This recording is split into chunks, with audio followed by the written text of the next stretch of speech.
Greetings sailors and welcome back to World of Warships and a reasonably recent Z-46 game. This one is kinda messy. It's one of those games that's both good and bad at the same time. It's good in that, well, as I say, it's a bit of a messy situation I end up in, but it's not a terrible situation to be in a destroyer. But it's kind of bad because the team I'm on flails a bit, but then so does the enemy team, so it kind of evens out in the end. This was awkward. It was just a big pile of awkward. A bit like me, in fact. So, yeah. If you take anything away from this, it's that most of the time I don't really know what I'm doing. I'm just making it up as I go along, and that's as true for World of Warships as it is for pretty much everything else in my life as well. So the Z-46 I rather like. It's a pretty decent T9 destroyer. It's got the hydro. It's got that rather short duration German smoke, which is not so good. The smoke is not one of my favourite features about these destroyers, but in all other regards they're pretty well balanced. And yeah, the short reload of the torps is at times very nice, but the torps themselves aren't especially potent. It's more the frequency of people putting out torps that you have to worry about than the actual damage they do. And these days, at this tier, if you want a destroyer that does that really, really well, it's not the Germans anymore, it's the Benham. The Benham absolutely takes the biscuit in that regard. The Benham is a nasty machine to see when you're matched up against, because it's got those fast-firing US guns, but it's also, of course, got the lots of torpedoes, the many and lots of torpedoes to worry about. Talking of things to worry about, though, there is a Friesland on the enemy team, which I don't particularly want to get tangled with in a gunfight. I've already lost a good 5k almost chunk of my health there, so I'm sort of hoping my teammates can do something about that, but I at least don't have to worry about them torpedoing me, because they don't have any. But in terms of guns, yeah, I am absolutely outmatched, and they do have their own hydro as well, so I can't rely on that, and their smoke is considerably better than mine. So when you're in a destroyer, a Friesland is not something you generally want to go toe-to-toe with. There is also a Buffalo there, of course, and that means radar is also going to be a threat, but it doesn't really turn out to be a factor in this particular match, to be honest. I don't know if the Buffalo... I mean, they must have used their radar at some point, but they never actually seemed to do it when I was within range somehow. Now, as you can see, there's just a mass push here. We do have some ships, but not that many. And between myself and the Chungmu, we can only put out the torpedoes so fast to try and blunt this advance. Mine don't do that much damage, and theirs can only hit things that are not destroyers, which is still quite a lot of ships in this case. Get a bit too close to that Friesland coming out there, so quick bit of emergency smoking, but I am taking a bit more damage, which is unfortunate, so that's my bad, really. I absolutely can't blame anyone else for that particular mistake. I mean, I wasn't expecting the Friesland to be quite there, but, you know, considering how aggressively they're pushing, a bit more caution would probably have been sensible. We also established just then that the Chungmu there, who is going to be an important player later on in the game, is in fact a radar Chungmu, so they don't have any smoke available, so they've got to be a bit careful themselves.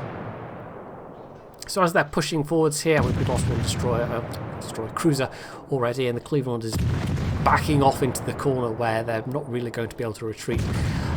Yeah, this is not looking particularly great or healthy right now, so I'm making a little bit of use of my smoke to try and get a little bit of damage done with the guns.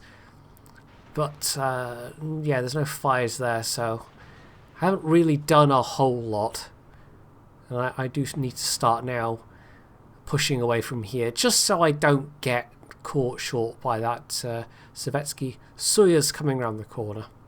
Or even the Friesland doing the unexpected thing again and being ultra aggressive and charging towards my smoke, which wouldn't even be that unexpected necessarily. It wouldn't be a terrible idea, just because at that point they would know I didn't have a lot of support. But it does look like the Friesland has backed off, so it's just the other destroyer that's there to deal with. Now, because we had this rather imbalance of forces on this flank, it meant the same was true on the other flank, so we've capped that side at least, and the 2 remaining ships down there are fleeing for their lives. There's also a Belfast pushing into the middle, which is a bit of a risky move. They might get away with it though, but Belfast isn't renowned for its armour. But if they can get around the islands actually into the cap, there's not that many things that can actually shoot at them, so they might get away with it. So more torps out on the way, but yeah, these aren't going to hit, are they? No, sadly not. I do actually manage to get some torp hits. This isn't one of those games where I completely flub all my torps, because I do that sometimes. I'm not the best at predicting what people are going to do, but at the end of the day, it is, unless people are just sailing in purely straight lines, it is more or less guesswork, because once you let the torpedoes go, they're just going to go straight. So if somebody doesn't turn, you've got no idea at the point where you release the torpedoes. You just have to cross your fingers and hope, basically.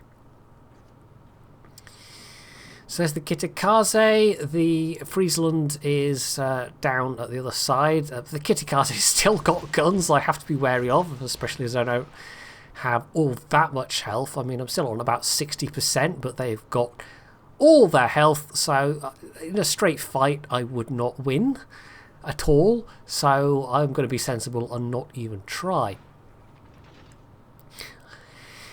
In terms of damage to be done, though, potentially, you know, there's a rather nice cluster of ships here between the Sovietsky Soyuz and the Richelieu, and heck, if I got a couple into the Kitakaze, that could do some nasty damage as well. Fortunately for me, especially with the fact that the weather is closing in, as it were, there we go, there's some hits, the Buffalo went chasing off after the Cleveland and actually killed them, so I don't have to worry about radar at all right now. And the reduced visibility actually works in my favour in this particular instance, because I can get mostly close enough to not be worried, apart from if I get a bit too close and suddenly the Kitakaze pops up right there, and in that case, yeah.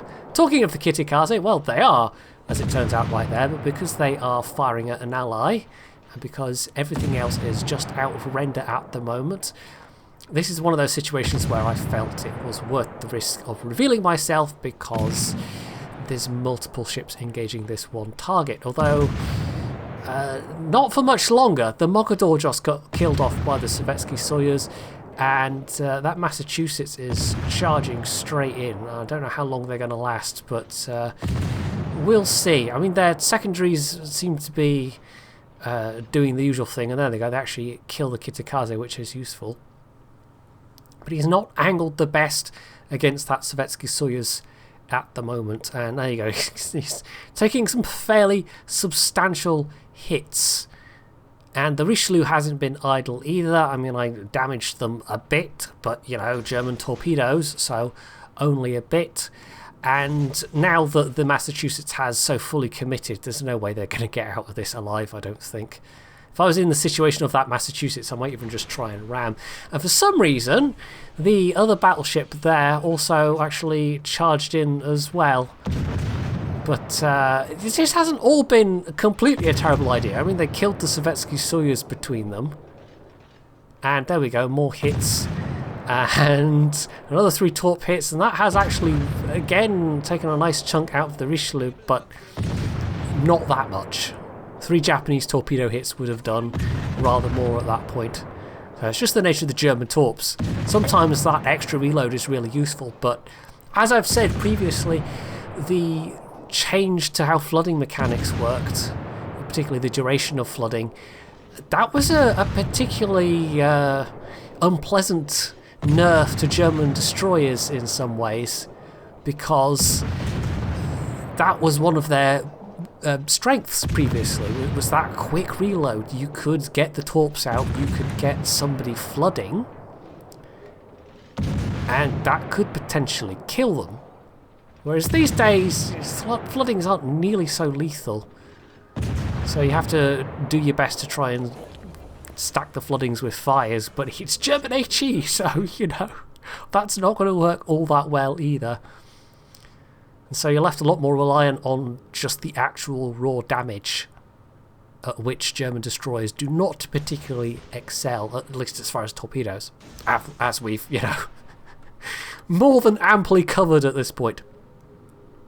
So with that brief glimpse of the Buffalo coming forwards, and again me being very wary of the radar, as well as the Tirpitz B, and it looks like a York coming around the corner as well, I'm not going to be super duper aggressive here, especially as the York's hydro could be nasty. Maybe, I mean, it's unlikely to completely catch me unawares, but if I was trying to smoke up, not that I would be, there's nobody to spot for me at this point, then that would not be a thing I would want to encounter, although the radar is still the scarier prospect by far, certainly. Down south we have our remaining couple of ships all basically congregating around the D-cap, and the Friesland's somewhere around there, but they can't actually torpedo anyone, so they're not that big of a threat. In fact, the Friesland might even have come through to the A-cap themselves. The Chungmu, meanwhile, also capped. Is that C? I can't really quite see on the minimap. Or is it C that they're at and then D on the far side? I don't know. It's just a little bit too fuzzy on the preview in the video window for me to actually quite make out. But as I said, that Chungmu is going to, you know, be an important player, will prove to be an important player, and a big part of it is the fact that they do get caps at various important points throughout this match, without which we would not have been able to maintain our points lead. Now, I just clip one torpedo into that Richelieu, and they do very briefly flood, but they have their damage control available, obviously, and I do consider myself opening fire just to try and finish them off, but then I decide discretion's the better part of valor. I do have the quick reload, and I would like to keep my hit points if possible. It seems a bit unnecessarily risky to start opening fire just right now, and as we saw, the Richelieu actually had a heal available very shortly after I hit them, so I had quite a short window to try and kill them with my guns, and given the nature of these guns, it might not have been enough to do the job in time, just from the not super amazing reload. You know, it's an okay reload, but they're not going to be able to pew pew pew like some of the Japanese guns or the American guns, or you know, they don't have the punch of the Russian destroyer guns, for example. So once again, the Buffalo has shown up to the party. I really don't want this Buffalo to be around, but they haven't yet radared me a single time. So maybe I was just being overly cautious, but just because somebody hasn't radared you up to a certain point doesn't mean they don't have one and won't use one at a moment that you absolutely you know, would not wish for. Anyway, again, I clip the Richelieu with just a single torpedo. They could have been playing with their speed a bit more. They were trying to maneuver a bit, but it seems at this point they aren't. They don't seem to quite be aware, despite the ample evidence I have given them, the ample first-hand evidence. They don't seem to be aware of quite how quick my reload is, especially with a touch of adrenaline rush going on. So that's the salvo that finally kills that Richelieu that I'd been toying with for so long, and that gives us a nice boost to our points. I mean, we have reasonably well pulled into the lead at this point, but we're not done yet, because 2 of our 3 remaining other ships are now charging madly into this Tirpitz B and this Buffalo. And although I have been very cautious about the Buffalo, yep, there goes the the Bismarck falls victim to the Tirpitz' torpedoes, as one does. You know, that's what you want in a Tirpitz. It doesn't happen that often, but if you're going to be obliging like that Bismarck, then yeah. Then, yes, because they're pushing in and... yeah, that was not a good smoke. There's your moment of derp. Because they're pushing in, I decided it would be prudent to try and help them out. But I've put torpedoes out as well. I don't know what I was thinking with that smoke. I really don't. It was nowhere close to the actual range I have on these guns. And it's a Buffalo, so the chances are they would have had a radar available to do, you know, nasty things to me in the smoke anyway. So yeah, that was really just a complete waste of a smoke. So at the same moment the Scharnhorst goes, so does that Buffalo, which is nice for me because now nobody's spotting me. It's just that Tirpitz as the last enemy. Meanwhile, the Chungmu has somehow killed that Friesland. Not entirely sure how they managed it, but you'll see in the not too distant future that they don't have a lot of hit points left. So it was a very close run thing, and that might well have proved to be crucial. If I had been left to deal with the Friesland myself, I don't think I would have... Well, it would depend what health the Friesland was on. If they'd taken sufficient damage from the encounter with the Chungmu, oh, there we go, barely 400 hit points. Not quite 500, just under. If they had come out on top and still taken a fair amount of damage, then I possibly could have beaten them. But, you know, you just can't match the Friesland's rate of fire. So at that point, discretion might well have been the better part of valor. I might well have wanted to just run away once again. Because a lot of this match has just been pulling back in the face of advancing enemies and dropping torpedoes towards them. Which, as I alluded to at the start of the game, it's not necessarily from a tactical standpoint in terms of map control and retaining control of caps and everything, but when you're a destroyer in particular, when you have the stealth advantage and you don't have to worry about carriers or, as it turns out, radar, then it can actually be quite an advantageous position. You can just keep dropping torps ahead of people.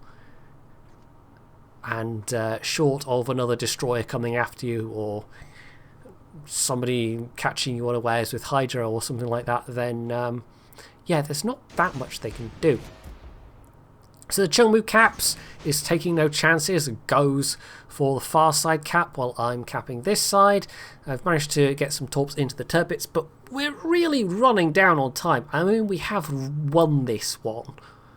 We absolutely have at this point. It's been close, but the question is, has my prediction for this drop been sufficiently good to nail this final Tirpitz before the timer counts down?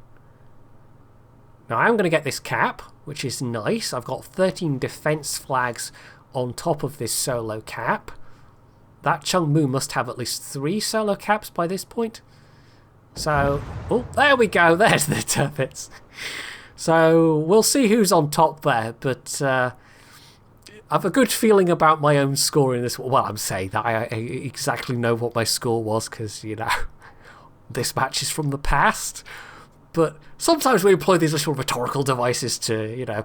Anyway, so there we go. I was, in fact, top of the team, but only just. The Chungmu was really only a little way behind me, and I did give him a compliment for this game because, yeah, I think it would have been a lot harder if that Chungmu hadn't also been considerably pulling their weight. And actually, the Mogador was up there as well, despite dying a good few minutes ago at this point.